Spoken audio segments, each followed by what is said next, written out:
Boa tarde a todos. Vamos dar início à nossa primeira reunião ordinária do Conselho de Campus do Instituto Federal de São Paulo, campus Itapetininga, dia 23 de fevereiro, às 14 horas e 14 minutos. Como primeiro item da ordem do dia, os informes, correto, Sandra? Sim. Os informes hoje será apenas o relatório geral de gestão, que eu passo a explicar. Então, na ata só vai aparecer lá relatório, apresentação do relatório geral de gestão, versão fevereiro de 2018. Tá? Por quê? Por que essa versão de fevereiro de 2018? Porque é a primeira versão. A ideia é a gente atualizá-lo em mais uma ou duas versões, com informações complementares, que os senhores conselheiros mesmos podem fazer os seus questionamentos e eu vou completando à medida que a gente vai esclarecendo. Dados gerais, tá? Então, é um documento relativamente curto a princípio, tá? A gente já passou no e-mail de vocês, agora foi às 11 horas, né, Moana? O relatório já foi para o e-mail, né? Foi bem tarde, quase agora. Quase agora, mas já está no e-mail de vocês esse arquivo, tá? Nós não vamos ler, porque ele é extenso, tá? Isso requer uma leitura mais realizada com mais calma, tá? Até mesmo porque senão, se a gente for ler aqui, a gente vai investir muito tempo e aí a gente tem os assuntos também para deliberar aí ao longo da reunião. Então, esse documento, numa única página, eu faço uma introdução explicando a motivação desse relatório. Eu não estou chamando de relatório de gestão, porque nós já temos um relatório de gestão institucional, tá? Que está sendo finalizado, né, Moab? Você faz parte da comissão, né? Do relatório de gestão, não. Não? Alessandra, o Chico Nobre e a Carol. Ok. Todo ano tem o relatório de gestão do Instituto Federal de São Paulo, enquanto Instituto Federal de São Paulo, e um capítulo lá de Itapetininga. Então, no relatório de gestão estão todos os dados que todos os campos têm que apresentar. Dados de curso, de evasão, de atividades executadas no campus, tá? Então, esse nosso relatório geral aqui, ele complementa, então, o relatório de gestão, tá? A gente procurou evitar ao máximo repetir a informação do relatório de gestão, até para não sofrer algum conflito aí. Então, esse relatório de gestão, ele tem o objetivo primeiro, tem dois objetivos: de complementar o relatório de gestão oficial, vamos dizer assim, que a gente é obrigado até mesmo pela Controladoria Geral da União. É um compromisso que a Controladoria Geral faz em todas as autarquias. Lá tem dados financeiros e tudo mais, mas todos macros, ou seja, lá só aparecem números absolutos. Esse relatório, vou chamar assim, complementar, geral, de 2017, ele visa complementar, então é o primeiro objetivo, e o segundo objetivo é de dar transparência a todos os números que envolvem o Campus São Paulo. Números envolvendo o erário, orçamento, licitações, números envolvendo as atividades, tanto de docente quanto administrativo, o quadro, gestão de pessoas, pesquisa e extensão, tá? A pesquisa e extensão, como já relata boa parte lá no relatório de gestão, eu procurei aqui só trazer aquilo que inclusive não está lá, que os dois coordenadores nos complementaram, ok? E a minha intenção era, juntamente com aquela planilha que eu enviei quarta-feira, que vocês já fizeram uma primeira análise, eu gostaria de ter enviado esse relatório. Aquela planilha faz parte do relatório. Então, o que vocês receberam na quarta-feira nada mais é do que uma das tabelas das 14 que a gente apresenta aqui. receberam em parte, né? Tem muita gente que não recebeu, né? Tem que corrigir esses e-mails lá que alguns não Isso. Bem lembrado pelo professor William, eu já fiz a solicitação de alteração do e-mail concam.itp, os nomes dos alunos principalmente que entraram, alguns permaneceram, enfim. Eu já pedi atualização, eu acho que deve estar sendo finalizado hoje. E aí eu acho que daí na lista de e-mail deve ter ocorrido aí algum problema, mas isso a gente vai acertar aí em sequência.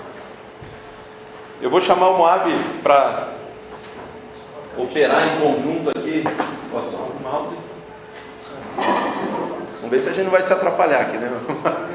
Eu tenho, então aqui, depois da introdução, então a gente começa até a já encontrar alguns errinhos aqui, né? E o Word é bem, né, dedo duro, já pôr numa linha vermelha embaixo, ou azul. Gente, como eu falei, essa é a primeira versão. Eu tive que finalizar, infelizmente, hoje de manhã. Então, até hoje de manhã eu estava com a Lívia, né, com a Carol, com a Naí, inserindo as últimas informações para compor as informações que a gente inicialmente gostaria de pôr nesse relatório, tá? Então, o segundo capítulo, né, depois da introdução aí, é sobre os técnicos administrativos. Então a gente procurou dar um panorama do que foi 2017 em relação às vagas, aos cargos, né, aos quantitativos, referente aos técnicos administrativos. Então, em 2017, começamos com um quantitativo de 46 técnicos administrativos e terminamos o ano com 43. Tá? Redução porque literalmente saíram 3 servidores do campus, tá? Saídas por remoção e por pedido também, a pedido. Remoção por saúde e a pedido. Então, como eu falei, eu não vou...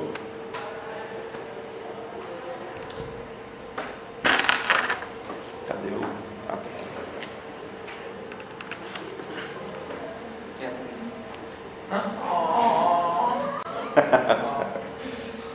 Tem luzinha também.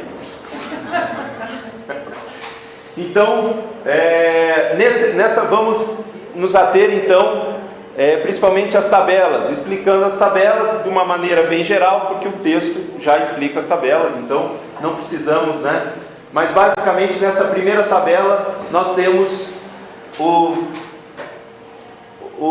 quadro dos cargos do técnico administrativo. Então os 43 técnicos administrativos estão sendo compostos por um administrador, 2 bibliotecários, um contador e assim por diante. Pode ir rolando aí, Moab.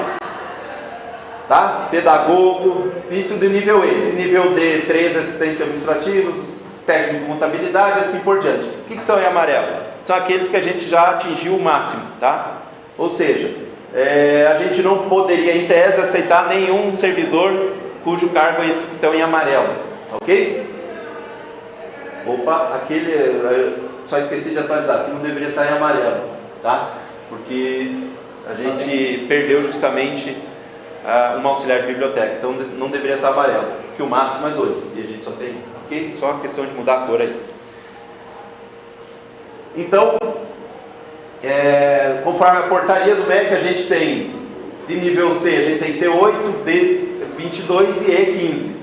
E quando a gente vê na próxima tabela, pode enrolar um pouquinho aí. Ah não, minto, é na de cima. Por exemplo, nós temos 7 do nível C, deveríamos ter 8, tá? E quanto temos lá no nível C? Nós temos 22. Nível D, né? D 22, tá ok. Nível D, tá ok. E nível E é que está faltando 1, tá? Temos 14, ele tem 15. Então está faltando um de nível E, superior, e nível A. Esse máximo aí significa que nós poderíamos chegar até esse máximo? Não, o máximo porque é dentro do cargo, tá? O nosso máximo é 45. Tá? É aceitável, segundo a Pró-Reitoria de Desenvolvimento, que você extrapole 1 ou 2 conforme. O máximo é só para a gente poder reger o máximo total. Tá? Porque se você extrapola, por exemplo, 3 assistentes de administração, se a gente tiver 18, 5 outros cargos deixam de ter para poder compor os 45. Tá? Então não tem serventia nenhuma dessa coluna. Não, é um referencial. Referencial que a PRD usa ao atender remoções e redistribuições. Tá? Mas não é muito forte, é para evitar as discrepâncias que possam surgir. E aí, gente, a gente mostra também o quadro geral dos servidores por setor, tá? Aonde a gente tem hoje na verdade é 2017, tá? A gente fechou 2017 com esse número aqui. CDI, CTI, todo esse número, o que está em vermelho é que está faltando 1. Conforme aquilo que a gente convencionou no passado por setor, tá? Então, falta 1 ali em CTI, por exemplo, e falta 1 na biblioteca. Faltava, agora já tem 4, tá ok? Enfim, como eu falei, isso foi um panorama de 2017. Vamos lá para docentes. O campus em 2017 praticamente completou, né, seu quadro previsto de servidores e docentes e fechou o ano com 69 professores efetivos e temporários, ou seja, somando todos que estão ministrando aula, 69, tá?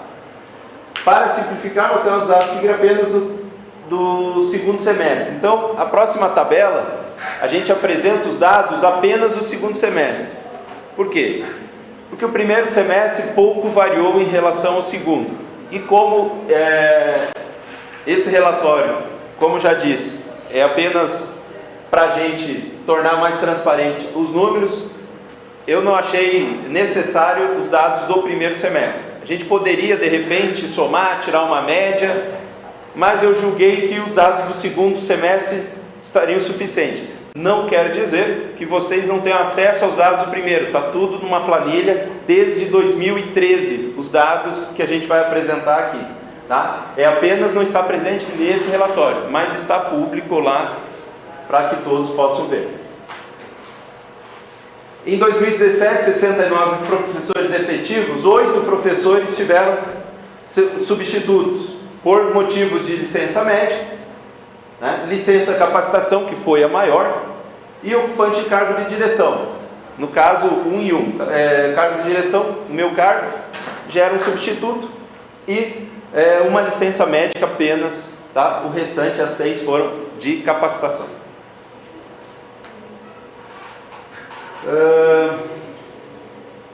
Dá 2 litros aqui só para não ficar amor.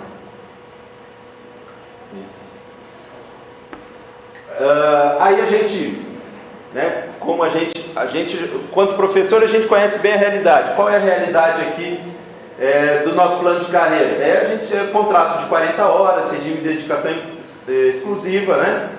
Então, dos 69 professores, 68 estão em contrato de 40 horas em regime de dedicação exclusiva. Apenas um é 20 horas, tá?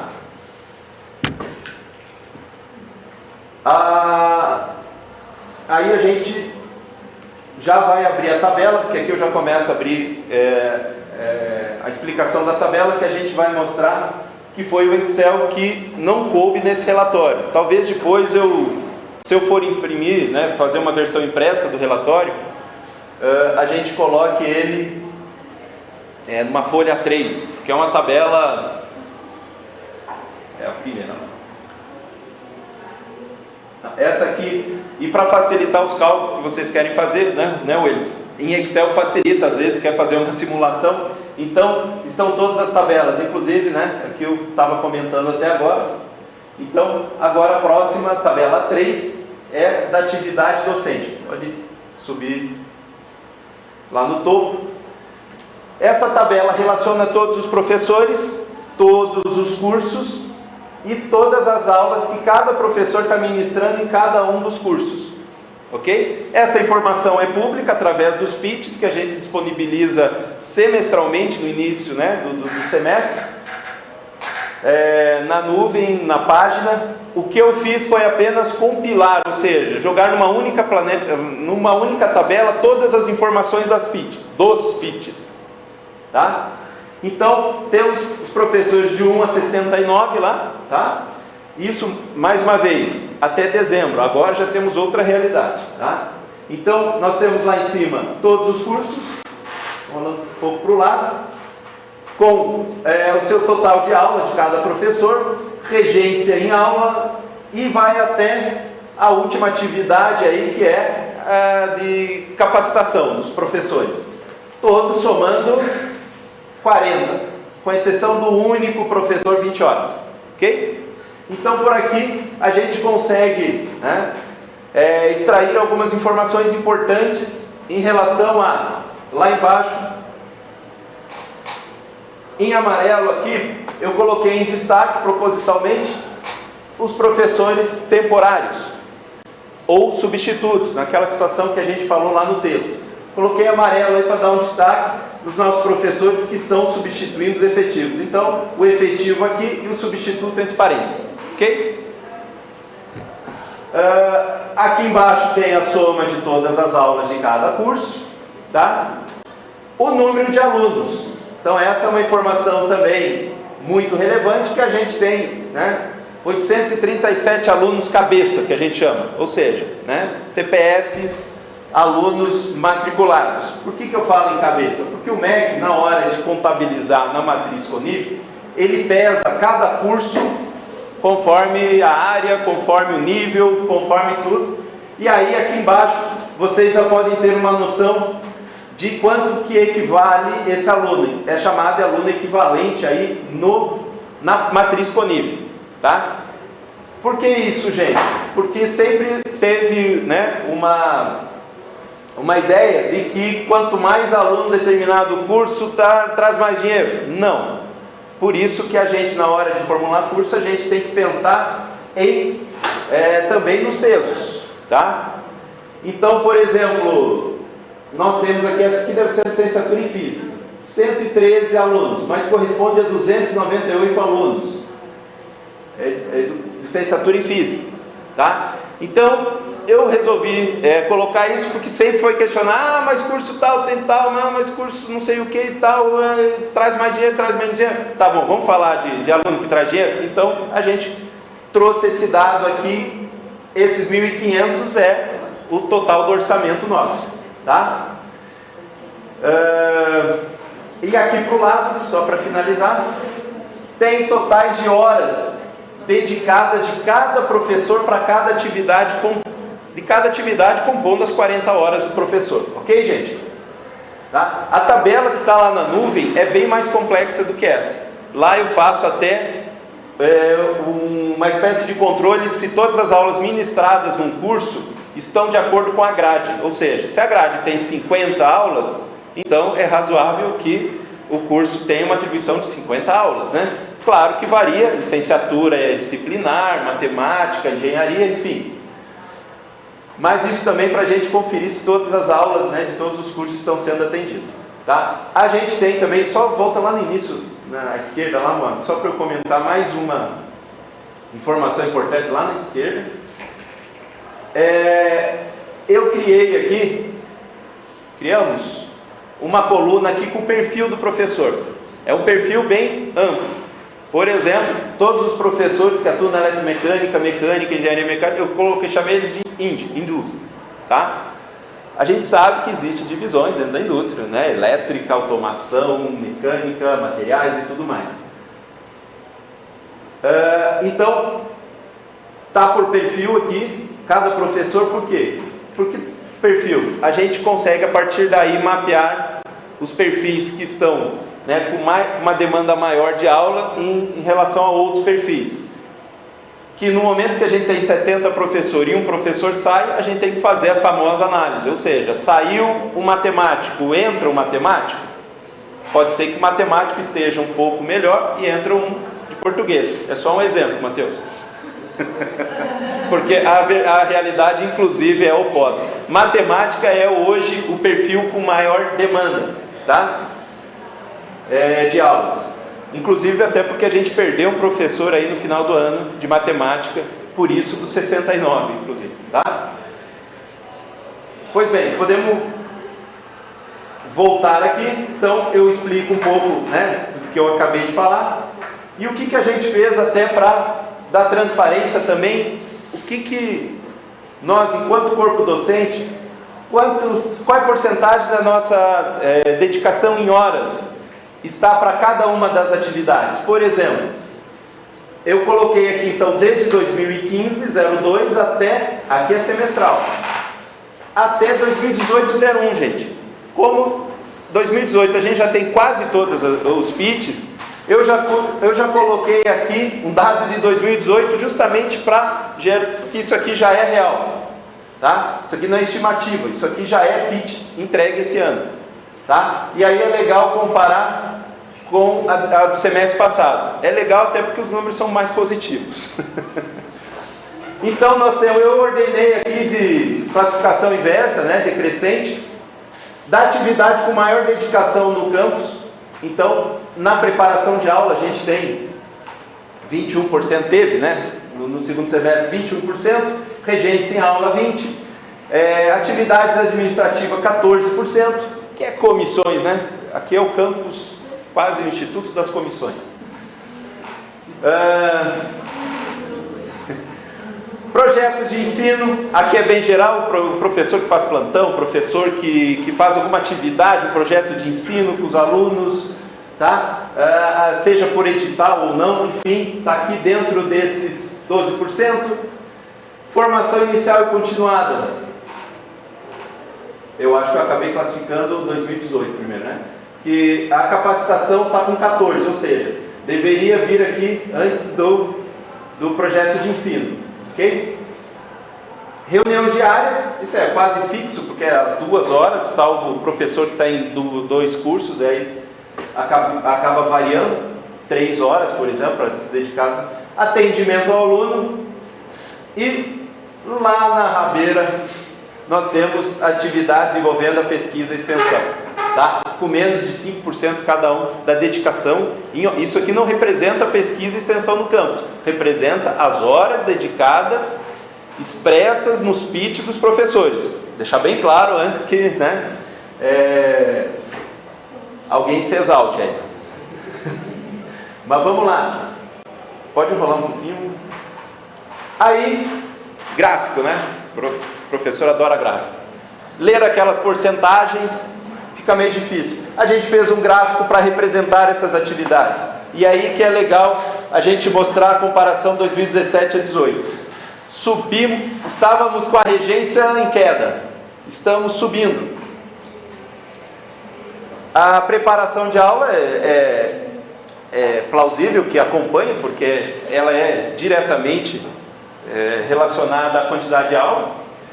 Mas uma das coisas que a gente percebeu expressivamente é a quantidade de dedicação dos professores na autocapacitação, ou seja, mestrado, doutorado. Talvez a explicação primeira que eu faço é que a gente tem mais professores afastados para isso. Então, os 6 professores que se afastaram, logo entrou substituto. Se eles não tivessem sido afastados, talvez essa queda não existiria, tá? Porque eles estariam mesmo trabalhando com uma carga de aula, uma carga horária para a capacitação, tá? E aqui que a gente vê as duas últimas. Aqui a pesquisa e extensão querendo romper os 5%, mas, né, ainda continua aqui muito baixo, tá? Rola um pouquinho. Aí, gente, aqui é uma questão importante também. A média de aula para o professor foi de 9,6 no semestre passado.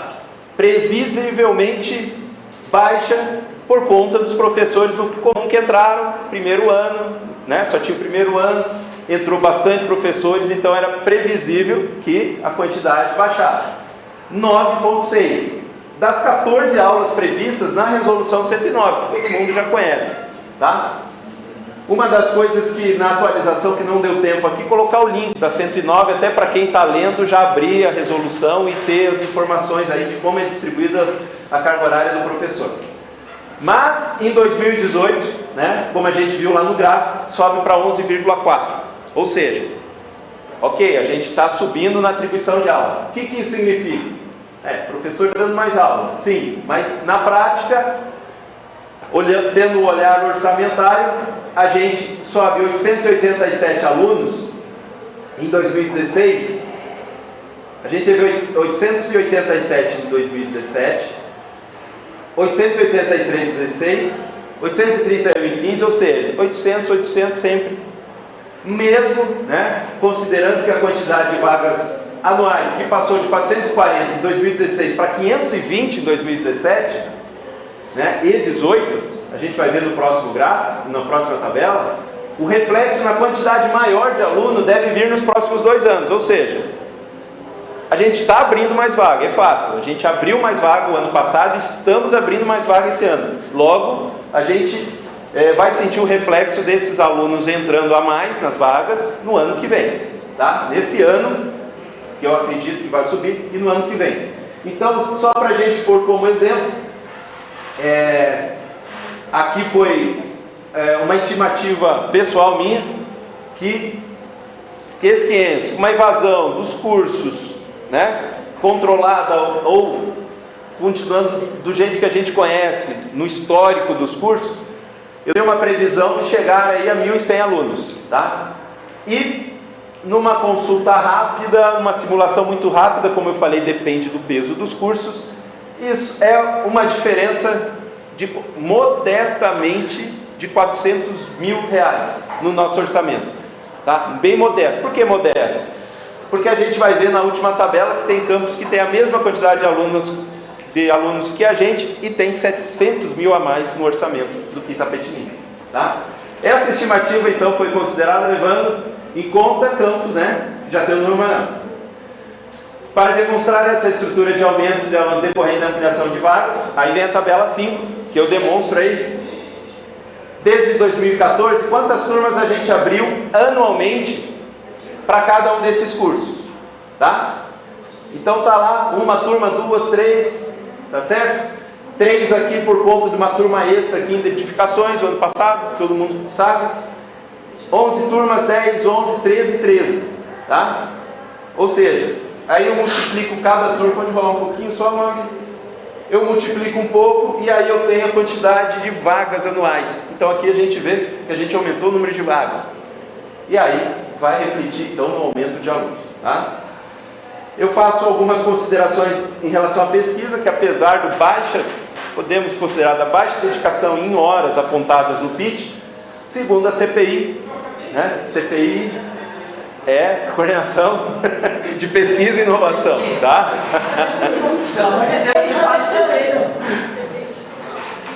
Nós tivemos um aumento na produção científica. Então vocês percebem, uma coisa é dedicação em horas do professor lá nos PITs, outra coisa é a produção científica, que é o que de repente deveria reger a métrica, né, da pesquisa no campus, tá? Mas, né, a gente não pode descartar, né, esse número das horas dedicadas, tá? De cada professor. Então, segundo aí, teve um aumento de 10% na produção científica. 8 projetos de ICI em 2016 foram 23 em 2017. Então, quer dizer, mas a gente não percebeu isso aonde? Naquela porcentagem geral dos professores. Qual a explicação disso, gente? Primeiro, a porcentagem é levando em consideração 70 professores. Então, para ganhar 0,3, precisa que vários professores dediquem várias horas, né? Enfim, na extensão também, a gente colocou aqui, provavelmente a gente complete um pouco isso, mas eu gostaria de deixar bem já a informação aqui, que em 2017 a gente até teve bastante alunos inscritos em extensão, nunca tivemos tantos alunos inscritos, e ao mesmo tempo nunca tivemos tanta desistência, seja durante o curso, seja até mesmo que nem veio fazer a matrícula. A gente teve 448 inscritos que se evadiram dos cursos de extensão. Eu deixei aqui justamente para provocar a discussão do como que a gente, né, vai estar trabalhando essa questão dos cursos de extensão, tá? Aí requer um estudo específico que a gente já vem mostrando os dados aí para ver o que está acontecendo aí com a extensão, tá? Com os cursos de extensão, com essa evasão toda. Pois bem, chegamos então ao número do orçamento 2017, tá? 2017, então a gente apresenta a tabela 6, aí sim é o que vocês receberam, tá? A previsão e a execução. Pode subir um pouquinho lá? Tá no... Volta lá no Word só. É o que vocês receberam, só que aqui eu só coloquei as duas colunas, deixei 2018 lá para baixo quando a gente vai falar de 2018. Então aqui eu falo como um exemplo, tá? Fora as despesas básicas, a gente